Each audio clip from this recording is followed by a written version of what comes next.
Classical dances पढ़ेंगे आज, ठीक है। पढ़े हैं आपने पहले ये कभी जिंदगी में? हाँ। क्या समझते हो क्लासिकल डांस से? डांस क्या होता है? हम्म।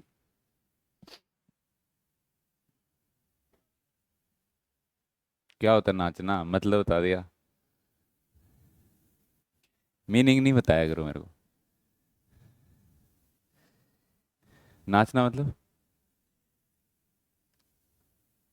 नाचते हो आप सब? हाँ। नहीं नाचते हो?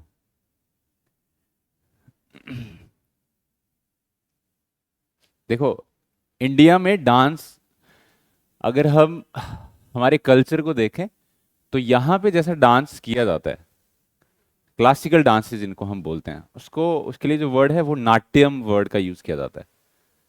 ठीक है। वो डांस नहीं है। जो वेस्टर्न में डांस किया जाता है, जिसको हम सिर्फ बोलते हैं कि मूवमेंट ऑफ बॉडी, ठीक है, ऑन सर्टन रिदम, उसको डांस बोलते हैं, जो वेस्टर्न कल्चर में किया जाता है। वैसा सिंपलिस्टिक मतलब इंडिया में नहीं है डांस का। इसीलिए यहां पे डांस को डांस नहीं बोला जाता, क्या बोला जाता है? नाट्यम। और इसके पीछे बहुत बहुत बड़ा कल्चर, बहुत कम्प्लेक्स चीजें साथ में जुड़ी हुई हैं। ये इतना सिंपल नहीं है। आपने भारतनाट्यम देखा है करते, या फिर कोई भी क्लासिकल डांस परफॉर्म करते हुए देखा है? हाँ। भरतनाट्यम देखा है? क्या समझ में आता है भरतनाट्यम देख के आपको?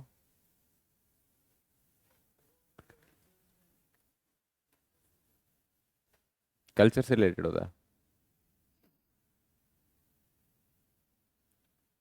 देखो, इस पूरी दुनिया में हर एक चीज जो है वो क्या है? डायनेमिक है। मूव कर रही है वो। कर रही है कि नहीं कर रही है? एपीजे अब्दुल कलाम जो थे ना, उन्होंने जब इंडिया में जो ये क्लासिकल डांसेस हैं, बेसिकली ये आए हैं शिव के तांडव से। जो मैंने आपको वो नटराज की वो दिखाई थी ना, नटराज का जो स्कल्पचर है, जो साउथ इंडिया में बड़ा फेमस था, जहां पे शिव जो हैं वो क्या कर रहे हैं, एक डांस मुद्रा में वो दिखाई दे रहे हैं। ठीक है। तो वो वहां से हम देखते हैं कि डांस वहां से ओरिजिनेट हुआ है बेसिकली। एपीजे अब्दुल कलाम ने भी ये चीज बोली है कि जहां पे भी आप जाओ इस दुनिया में, आपको हमेशा मूवमेंट देखने को मिलेगी। अगर आप बड़े सटल तरीके से भी देखने की कोशिश करो तो हमेशा क्या हो रहा है, हमेशा एटम्स जो हैं इस पूरे अर्थ पे मूव कर रहे हैं। ठीक है। तो बड़ा माइन्यूट लेवल पे देखोगे तो एटम्स की मूवमेंट कॉन्टिन्यूसली चल ही रही है, वो एक फ्लो है। जैसे अगर आप अपनी बॉडी को देखो, आपकी बॉडी में से हर टाइम कुछ एटम्स जो हैं वो निकलते रहते हैं बाहर, और कुछ एटम्स नए आपकी बॉडी में बनते रहते हैं कॉन्टिन्यूसली। साइंटिफिक चीज बता रहा हूं आपको मैं। ठीक है। अगर आप बहुत बड़ा माइक्रोस्कोप लगा के बैठोगे तो आपको पता चलेगा कि आपकी ये जो बॉडी अभी आपको दिख रही है, ये हमेशा चेंज होती जा रही है। It is constantly changing. ठीक है। ये ऐसा नहीं है कि जैसे आप बचपन से थे वैसा ही अभी, या फिर जैसे कल थे वैसे ही अभी अभी आपको दिखता होगा कि वैसे ही अभी हो। क्योंकि वो चेंज इतना थोड़ा है कि आप उसको नोटिस नहीं कर पाते हो। पर एटॉमिक लेवल पे चेंज हो रहा है। आपकी बॉडी में आप खाना खा रहे हो, नए एटम्स बन रहे हैं, नए सेल्स बन रहे हैं ना आपकी बॉडी में। साइंस ही बोलती है कि हमेशा हमारी बॉडी में नए सेल्स जनरेट होते हैं, पुराने सेल्स जो हैं वो, डेड सेल्स जो हैं वो बाहर निकलते रहते हैं। ये होता रहता है हमेशा। तो ये क्या है, कॉन्टिन्यूस मूवमेंट जो है वो चल रही है। और ये सिर्फ आपकी बॉडी में नहीं, आप यहाँ अर्थ पे कहीं पे भी इसको अप्लाई करके देख लो, तो कॉन्टिन्यूस एक मूवमेंट चल रही है। मतलब कॉन्टिन्यूस दो चीजें चल रही हैं, एक तो क्रिएशन और दूसरी डिस्ट्रक्शन। समझ रहे हो? एक तरफ से क्रिएश ये यूनिवर्स क्रिएट हो रहा है, और उसी साथ साथ ये यूनिवर्स डिस्ट्रॉय भी हो रहा है। ठीक है। उसी को नाट्यम के थ्रू दिखाया जाता है। ठीक है, तो जो शिव की वो तांडव करने वाली वो जो स्कल्पचर है उसको समझना बड़ा जरूरी है अगर आपको क्लासिकल डांसेस को समझना है तो। ठीक है, तो एक मिनट वो मैं आपको दिखाता हूँ पहले।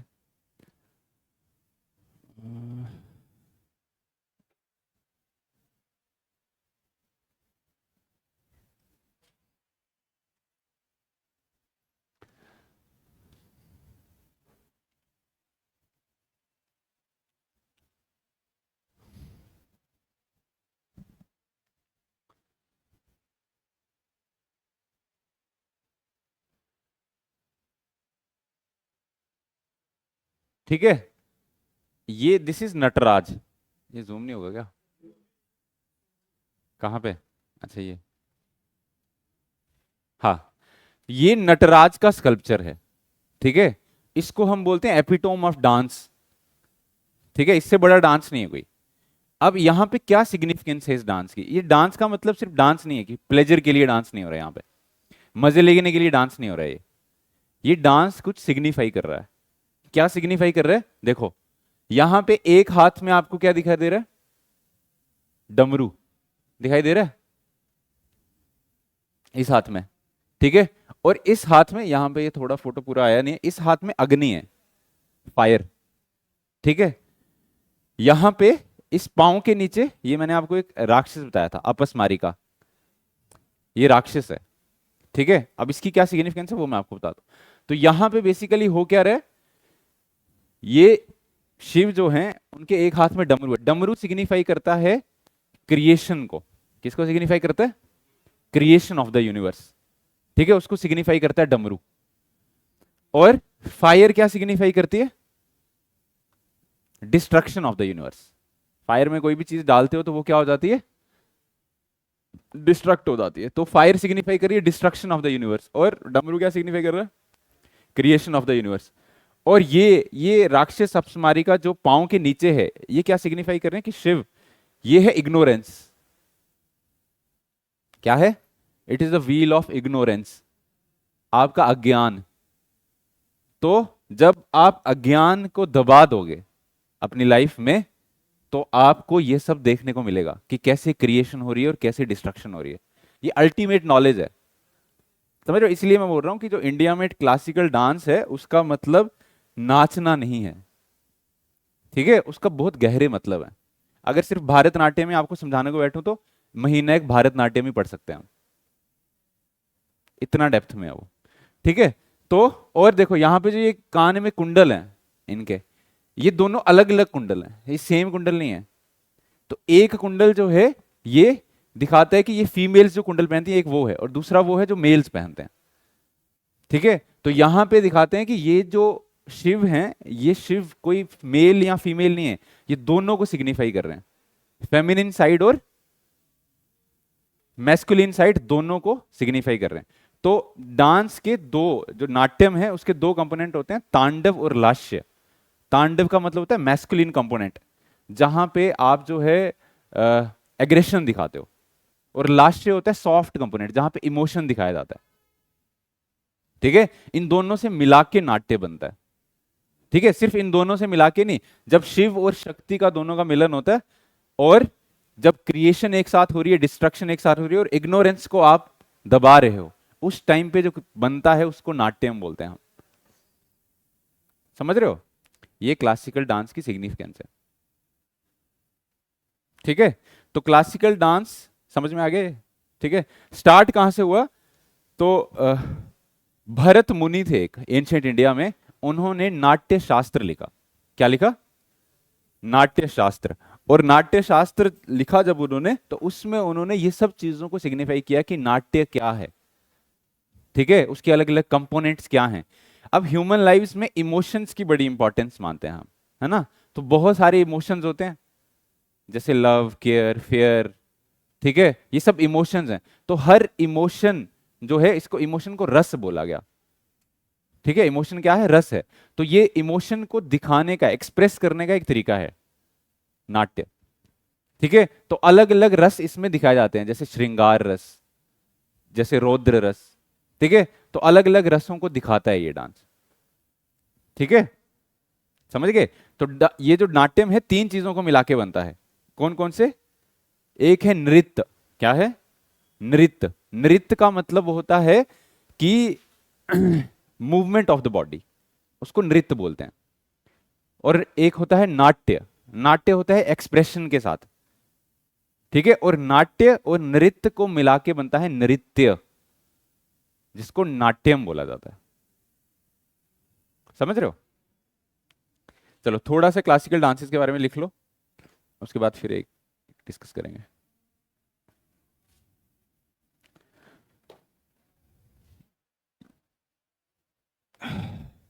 लिखो the origin of the classical dances.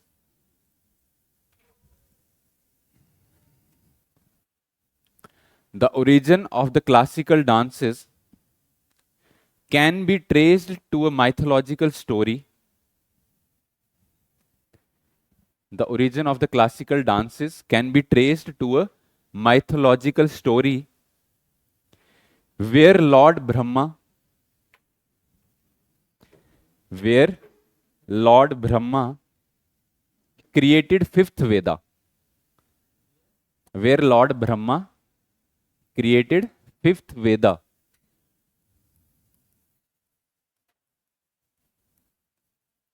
जिसका नाम था नाट्यवेद।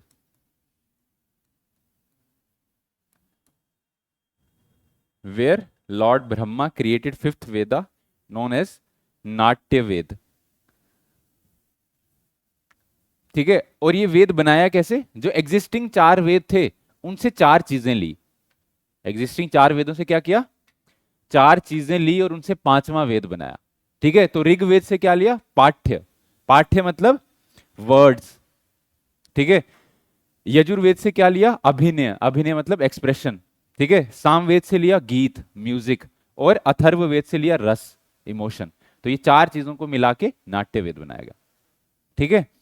तो लिखो by taking the elements, by taking the elements from already existing four Vedas, from already existing four Vedas.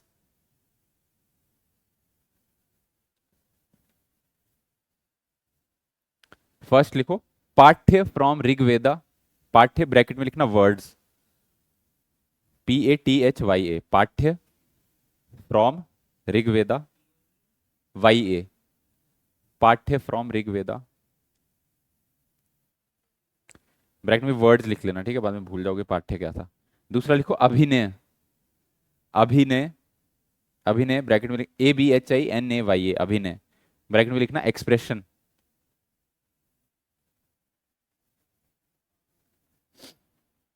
From Yajurveda,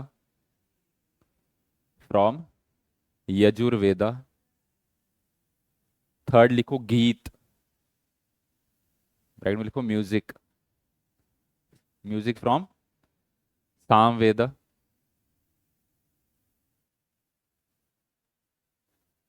Samaveda.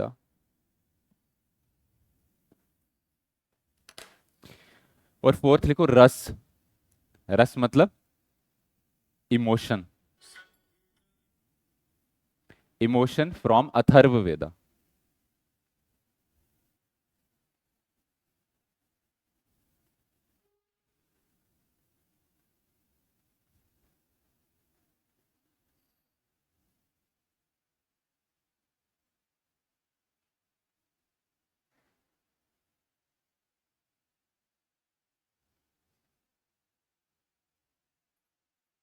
ठीक है।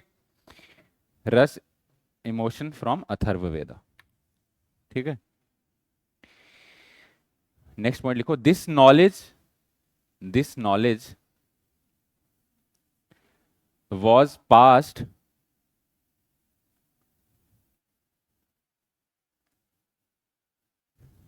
to one of the favorite devotees of Brahma, to one of the favorite devotees of Brahma, favorite devotees of Brahma, Bharat मुनि। अच्छा ये जो चार वेद हैं, भरत मुनि,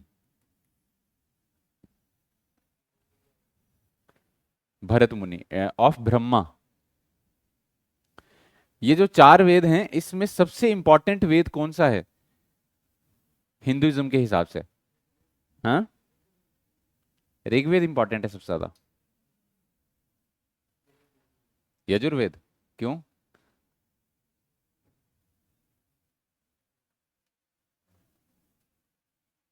क्या है यजुर्वेद में? यज्ञ करना। रिचुअल्स कैसे परफॉर्म किया जाता है वो सबसे इंपॉर्टेंट है, रिचुअल्स। ऋग्वेद में क्या है? हम्म, हायर वैल्यूज की बात की गई है। सबसे इंपॉर्टेंट वेद अकॉर्डिंग टू भगवान कृष्ण है सामवेद।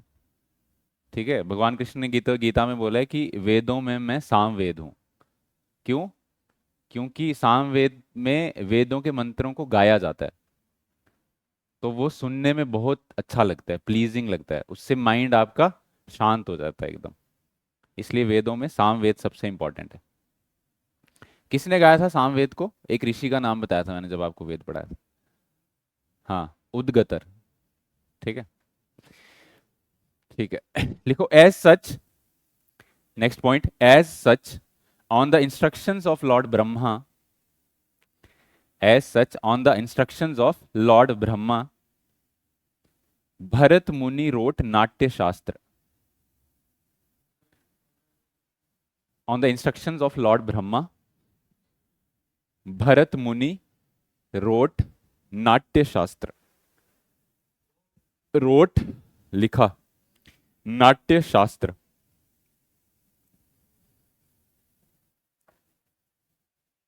विच was the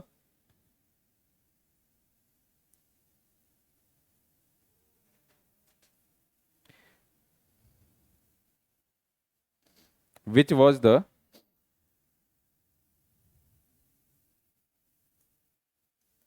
earliest treatise, which was the earliest treatise of, which was the earliest treatise of dance, drama and music. Which was the earliest treatise? Treatise क्या होता है?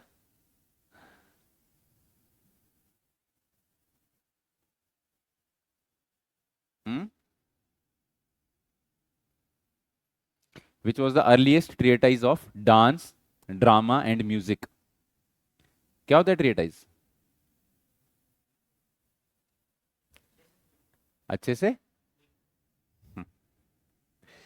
ट्रेटाइज होता है फॉर्मली रिटन डॉक्यूमेंट, किसी चीज के बारे में जो लिखा गया उसको ट्रेटाइज बोलते हैं उस चीज के। ठीक है, नेक्स्ट पॉइंट लिखो। एज पर भरत मुनि,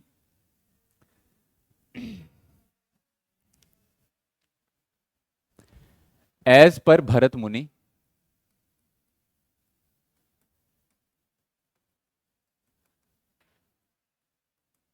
as per Bharat Muni there are two aspects of dance. There are two aspects of dance, tandava and lasya. Tandava क्या है? It is the masculine component and lasya feminine.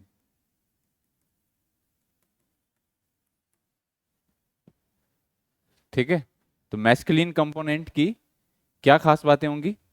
उसमें क्या होगा, क्या दिखाया जाएगा उसमें? स्ट्रेंथ दिखाई जाएगी। ठीक है, एग्रेशन दिखाया जाएगा, फर्मनेस दिखाई जाएगी, और लास्ट में क्या दिखाया जाएगा? Emotion, grace. ठीक है, एक्सप्रेशंस, सॉफ्टनेस, सुंदरता, ये सब फेमिनिन में दिखाया जाएगा। ठीक है, समझ गए? तो लिख लेना, मैस्कुलिन में लिखना strength, firmness and aggression. Firmness, FIRMNESS, firmness and aggression. और फेमिनिन में लिखो grace, expressions, grace, GRACE, grace, expressions, soft movements,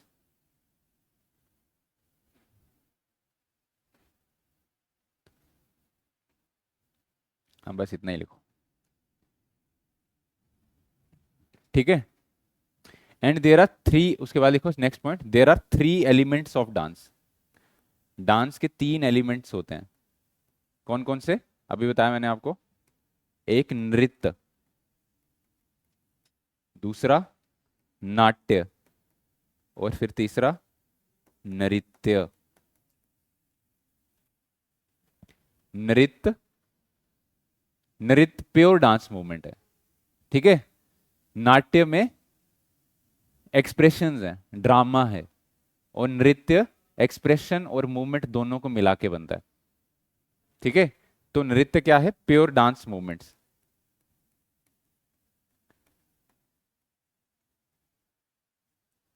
नाट्य क्या है? ड्रामा, ठीक है, एक्सप्रेशंस, ठीक है। और नृत्य एक्सप्रेशन प्लस मूवमेंट, इन दोनों को मिला के।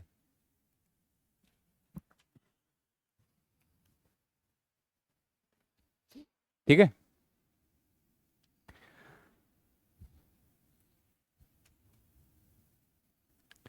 अब मैंने आपको बताया कि डांस का सबसे इंपॉर्टेंट कंपोनेंट क्या है? रस, इमोशन। इमोशन के बिना डांस नहीं है, ठीक है। तो ऐसे 9 रस हैं, ठीक है, जिनके ऊपर डांस परफॉर्म किया जाता है। तो लिखो रस, ब्रैकेट में लिखना इमोशन। रस, ये एक तो हिंदी के वर्ड्स को जब भी इंग्लिश में तो सबके आगे ए लगा देता है, पता नहीं क्या घटिया लोग हैं ये। रस, ब्रैकेट में लिखो emotions, are very important part of classical dances. Important part of classical dances, and as such there are 9 rasas.